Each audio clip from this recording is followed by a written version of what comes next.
Hello students, today we will read noun and noun case. This video is for both class 7 and class 8 because the topic of the grammar books are same. You see that noun and its kind, that is a class 7 book, and that is class 8 book, noun and noun case. So both the things are same. तो हमें ये ध्यान रखना है कि अगर मैं example आपको दूसरा बता रहा हूँ, जैसे 7 की क्लास में बुक में एग्जाम्पल कुछ और दिया होगा, 8 क्लास में एग्जाम्पल कुछ और दिया होगा, तो इस पर डाउट नहीं करना है कि ये हमारे बुक से पढ़ाया जा रहा है कि नहीं, क्योंकि टॉपिक आपका सेम है। तो सबसे पहले देखते हैं what is noun. Noun is nothing but a name, place, person और thing which we see around us. Noun are mainly of the following kinds. तो नाउन क्या है? पर्सन, प्लेस और थिंग जो कि हमारे आसपास है। जैसे कि एग्जांपल क्या हो गया? Table, chair, Ram, Kishan. ये किसी का नाम भी हो सकता है, कोई पर्सन भी हो सकता है और कोई प्लेस भी हो सकता है, ताजमहल, आगरा, ठीक है, ये सब। तो ये नाउन के एग्जांपल हो गए। जो फर्स्ट काइंड है जो नाउन का, वो है कॉमन नाउन। ठीक है, आपके बुक में पहले प्रॉपर दे दिया गया है और इसमें पहले कॉमन दिया गया। तो कॉमन नाउन क्या होता है? Common nouns are the nouns which name person, place and things in general. It is very difficult to find out from common nouns to find which person, place और thing is being referred to exactly. Common noun में थोड़ा दिक्कत इसमें जाता है जब हम find करते हैं कि इसमें कौन सा पर्सन है जो रिफर्ड है और वो एग्जैक्ट है कि नहीं। रिफर्ड है मतलब, देखो एग्जाम्पल से समझ आएगा आपको। देखो कॉमन नाउन है तो नाउन तो सेम ही रहेगा, पर्सन, प्लेस और थिंग हर नाउन के काइंड में आएगा, इसको ध्यान में रखेंगे। उसके अलावा क्या रहेगा? कॉमन नाउन को हम पहचानेंगे कैसे? जैसे कि एग्जांपल दिया है, the words in bold letters in the following sentence are common noun. जितने भी बोल्ड लेटर है, जैसे स्कूल हो गया, रिवर हो गया, जर्नी हो गया, चर्च, गर्ल्स, ये सब क्या है? कॉमन नाउन है। पहला एग्जाम्पल है, the school has produced many extra ordinary students over the years. Sentence में हमने क्या क्या देखा है? नेम, प्लेस और थिंग ही देखा है। अब अगर आप ध्यान देंगे तो सबसे पहला था स्कूल, जो कि प्लेस है। Has produce many extra ordinary students, student क्या है? पर्सन है। ओवर द ईयर्स, इसमें और कोई भी नाउन नहीं है, तो ये मिल गया हमको कॉमन नाउन। तो ये भी ईजी है, कोई डिफ़िकल्ट नहीं है, हम ईजिली इसको फाइंड कर सकते हैं। हमें पर्सन, प्लेस और थिंग देखना है। We saw a river originating from a mountain. अब को रिलेट भी करना है साथ साथ। इस स्कूल था तभी तो स्टूडेंट हुए क्या? स्कूल नहीं होता तो स्टूडेंट कहाँ होते? तो ये कॉमन नाउन में को रिलेट करना है, उसको थोड़ा ध्यान देंगे आप। जैसे कि रिवर है, रिवर कहाँ से ओरिजिनेट होता है? माउंटेन से, ड्यूरिंग आवर जर्नी। तो ये तीनों आपस में को रिलेट है, बस को रिलेट करना है आपको, कॉमन नाउन ईजिली आप पहचान जाएंगे। There were some boys and girls playing in a playground behind the church. इसके भी कुछ एग्जाम्पल दिए हुए हैं। The boys ran faster than the girls। ठीक है। Books of all student should be covered. तो इसमें बुक्स होगा और स्टूडेंट क्या होगा? कॉमन नाउन होगा। नेक्स्ट है हमारा प्रॉपर नाउन, सेकंड टॉपिक है proper noun. Proper noun is the name of a particular person. Particular, इस वर्ड पे ध्यान दे दोगे तो समझ ही जाओगे, है ना। पर्टिकुलर पर्सन, प्लेस, थिंग और event. Proper noun always begins with a capital letter. The words in bold letters in the following sentence are proper noun। Proper noun को पहचानने के लिए सबसे पहले हमें यह ध्यान देना है कि वो हमेशा कैपिटल लेटर से चालू होता है। ठीक है, पहला चीज़ वो कैपिटल लेटर से चालू होता है और पर्टिकुलर पर्सन के लिए है, मतलब वो पर्सन ही होगा कोई, अगर प्रॉपर नाउन है तो। There are several animals in the Jim Corbett Park. तो जिम कॉर्बेट पार्क है, वो सबसे पहले कैपिटल लेटर में, तो हमने पहचान लिया कि वो प्रॉपर नाउन है। दूसरा क्या? वो प्लेस का नाम है ना, क्योंकि इसमें लिखा भी है person, place, thing, particular person, place और थिंग। मतलब कॉर्बेट जो पार्क है वो हर जगह नहीं हो सकता, है ना, जिम कॉर्बेट पार्क। वैसे ही क्या है, और भी बहुत सारे पार्क हैं जिनका नाम सबका अलग ही होता है। We visited the Sarnath temple, the Taj Mahal and also took dip in the Ganges, नहीं गैंग्स, है ना। तो ये तीनों भी नाम है जो कि कैपिटल लेटर में। कैपिटल लेटर आपको दिया रहेगा, पहचानने में कोई भी दिक्कत नहीं होगा। तो आप एग्जाम्पल जब देखेंगे तो आपको पता चल जाएगा। जैसे कि इसमें एग्जाम्पल क्या दिया प्रॉपर नाउन का? Darren arrived with his team yesterday. तो डेरन कैपिटल लेटर में है देखो, तो ये क्या है, प्रॉपर नाउन है इसमें। वैसे ही the Gita contains the teachings of lord Krishna, तो गीता क्या है इसमें, प्रॉपर नाउन है। प्रॉपर नाउन भी समझ आ गया होगा आपको, है ना। अब चलते हैं नेक्स्ट जो काइंड है उसके ऊपर। नेक्स्ट आएगा collective concrete noun. Concrete noun है, एब्स्ट्रैक्ट है, मास नाउन है। चलो आपके बुक में देखते हैं कि 7 के बुक में क्या क्या है। 7 के बुक में नेक्स्ट दिया हुआ है कलेक्टिव नाउन, ठीक है। तो कलेक्टिव नाउन 8 के में भी है, 8 क्लास में भी है ना। तो collective noun is the name of number of person और thing taken together and spoken as one, ठीक है। उनको एक साथ लेते हैं और बात एक ही चीज़ की करते हैं। जैसे कि मैं एग्जांपल में समझाऊंगा उसे, है ना। There was a pride of lions resting near the river in the sanctuary. Pride of lions, ठीक है। मतलब इसमें किसकी बात कर रही, शेरों की बात कर रहे हैं। तो अब इसमें क्या देखना है हमको, पर्सन और थिंग।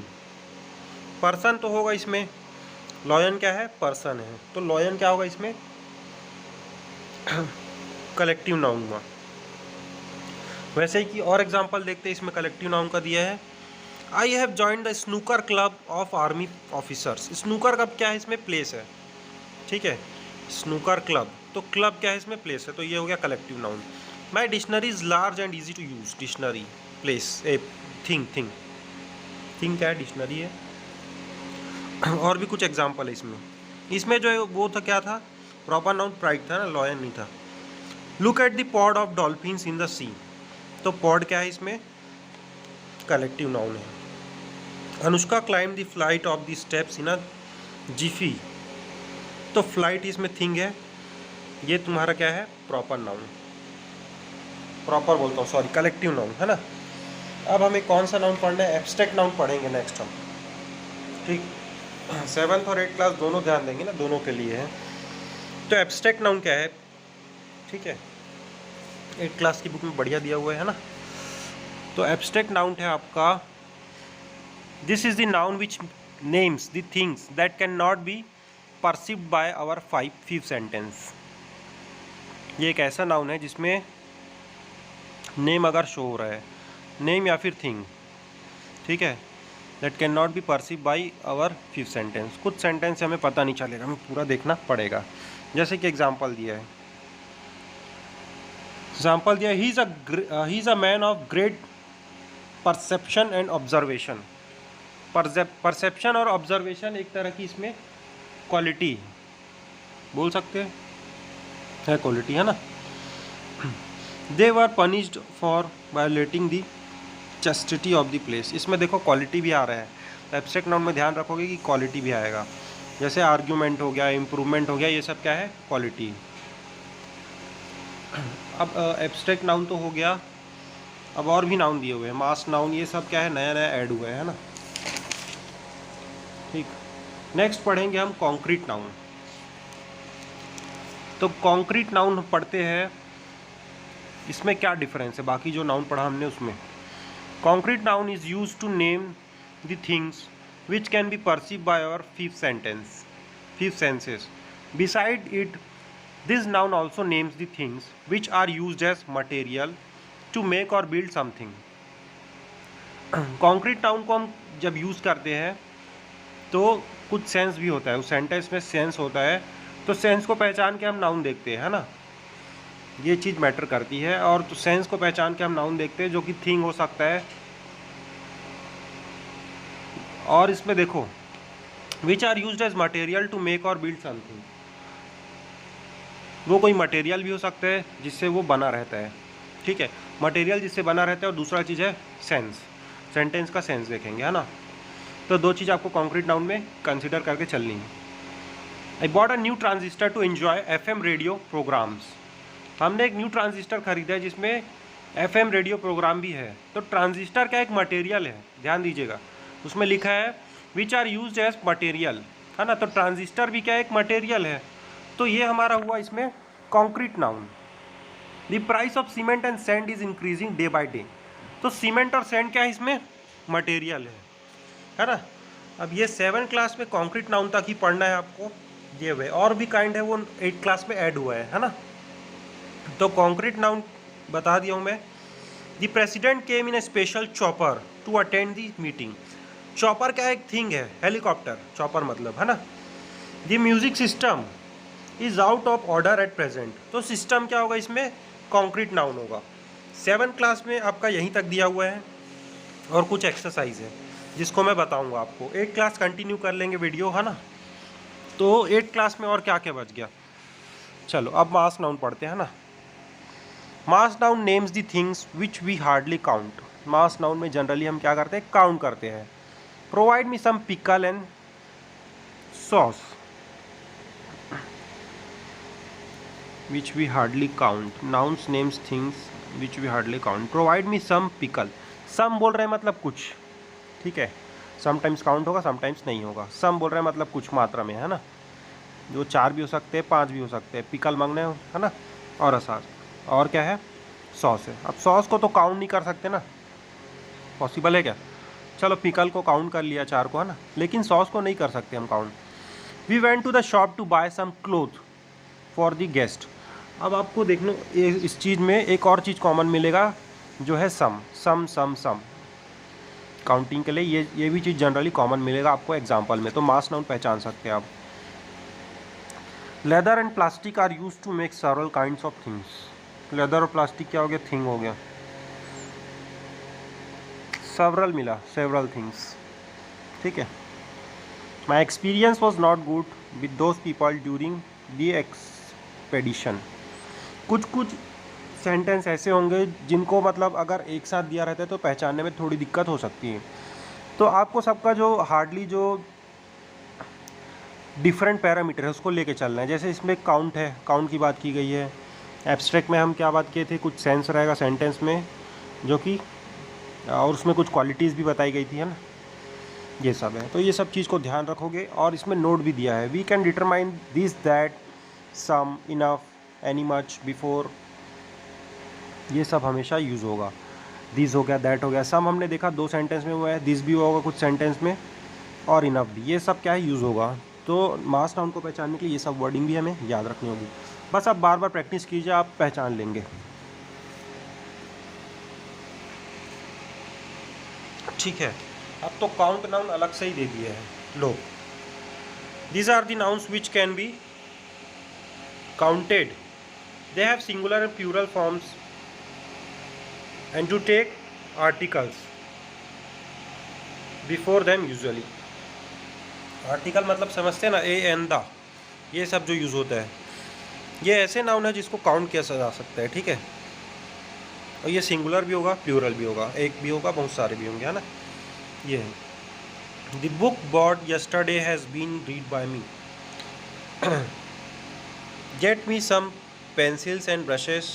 देखो पेंसिल्स एंड ब्रशेस, पहला वाला सेंटेंस सिंगुलर था, दूसरा सेंटेंस है प्लूरल, देखने को मिल गया दोनों। तो ये सिंगुलर प्लूरल जब ज़्यादा आपको देखने को मिलेंगे तो वो काउंट नाउन ही होगा।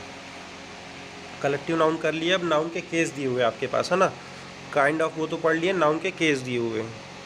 Case of noun shows at the place of noun is following in a sentence. Case क्या क्या है उसको देख लेते हैं। There are 5 cases in English language, nominative case, accusative case, genitive case, vocative case, dative case. सबसे पहला है नॉमिनेटिव केस। तो नॉमिनेटिव केस क्या होता है ये देखते हैं, ठीक है। A noun is said to be in nominative case if it is used as the subject of a sentence. Nominative उसको बोलेंगे जिसमें नाउन को एज अ सब्जेक्ट यूज़ किया जाएगा। जैसे सब्जेक्ट क्या होता है, जिसके बारे में हम बात करते हैं ना, ही, शी, गीता, सीता, कोई भी हो सकता है। दे, दैम, जिसके बारे में हम बात करें, सॉरी दैम नहीं होगा ना, दे, वी होगा, ही, शी, इट होगा, ये सब क्या है, सब्जेक्ट है। तो अगर नाउन सब्जेक्ट में आया तो वो कहलाएगा nominative case. Shaurya has planned an around the world tour of for his family. India is the most secular country. देखो नाम आ रहा है, सबसे पहले आ रहे हैं, तो ये क्या है फिर, नॉमिनेटिव केस है। नॉमिनेटिव मतलब जिसके बारे में बात करें, मतलब सब्जेक्ट पहले आ गया। बस 2 ही चीज़ें आपको ध्यान रखनी है। नेक्स्ट है accusative case. Noun is said to be in accusative case if it is used as the object of a verb. अगर सेंटेंस में ऑब्जेक्ट, वर्ब के ऑब्जेक्ट के प्लेस में अगर यूज़ कर रहे हैं तो उसे एक्यूसेटिव केस कहा जाएगा। Satvik has eaten all the sweets, last में क्या आता है, ऑब्जेक्ट आता है, और ऑब्जेक्ट के लिए हम वर्ब यूज़ कर रहे हैं, इसलिए उसका मतलब यही है, ऑब्जेक्ट ऑफ अ वर्ब। तो क्या हो गया, ये एक्यूसेटिव केस हो गया। Raman wrote a book, wrote verb है सेकंड फॉर्म, और बुक क्या है, ऑब्जेक्ट, फिर ऑब्जेक्ट के लिए यूज़ कर रहे हैं। ठीक, नेक्स्ट है genitive. Noun is said to be in genitive case it shows the position. अच्छा, पोजीशन मैंने आपको पहले ही पढ़ाया था, जो कि क्या है, एपोस्ट्रॉफी एस है। एपोस्ट्रॉफी एस ये है कि उसमें दो केस होते हैं, सिंगुलर और प्लूरल के लिए। वर्ड सिंगुलर है तो एस एपोस्ट्रॉफी फर्स्ट वाला यूज़ होगा, सेकंड वाला प्लूरल के लिए। Aditya staff has decided to work for extra hours. वैसे ही कुछ एग्जांपल दिए हुए और है ना। डेटिव केस मैं आपको एक बार पढ़ा देता हूँ, तो आप एक बार बस उसको अच्छे से पढ़ लेंगे तो दोबारा आपको नहीं पढ़ना पड़ेगा, क्योंकि आप समझ जाएंगे। और अगर कोई डाउट हो रहा है उस समय तो आप पूछ भी सकते हैं, ये बेनिफिट है आपको। अब पढ़ते हैं dative case. A noun is said to be in dative case if it is used as an indirect subject in a sentence. I lend Aarjav 100 rupees. देखो, अब सब्जेक्ट जो है बाद में आ रहे हैं, मतलब जिस पर्सन के बारे में बात कर रहे हैं वो बाद में आ रहे हैं, ये फ़र्क है सेंटेंस में। पहले सब्जेक्ट में पहले आ रहा था, इनडायरेक्ट सब्जेक्ट है ये। सब्जेक्ट मतलब जिसके बारे में बात कर रहे हो बाद में आ रहा है, वो इनडायरेक्ट सब्जेक्ट है, तो इस केस में से बोलेंगे डेटिव केस। लास्ट है हमारा vocative case. When will you return my book Renu. इसमें क्या है, देखो क्वेश्चन मार्क भी आया है, interrogative. A noun is said to be in vocative case if it is used to address a person directly। अगर किसी भी पर्सन को डायरेक्टली एड्रेस किया जाएगा तो इसे हम बोलेंगे वोकेटिव। कैसे, When you will return my book Renu, मतलब वो रेनू से पूछ रही कि तुम मेरा बुक कब लौटाओगे, डायरेक्ट उसको बोल रही है, किसी के थ्रू नहीं बोल रही है। Ritu get this paper here, Ritu ने यहाँ से पेपर लिया, तो मतलब वो इशारा कर रही कि वही रीतू ही है जिसने यहाँ से पेपर हटाया है। ठीक है। Mister coach Albert is all press of you. तो ये सब एग्जाम्पल थे इसके, और आज का क्लास हम यहीं ख़त्म करते हैं। Okay, thank you.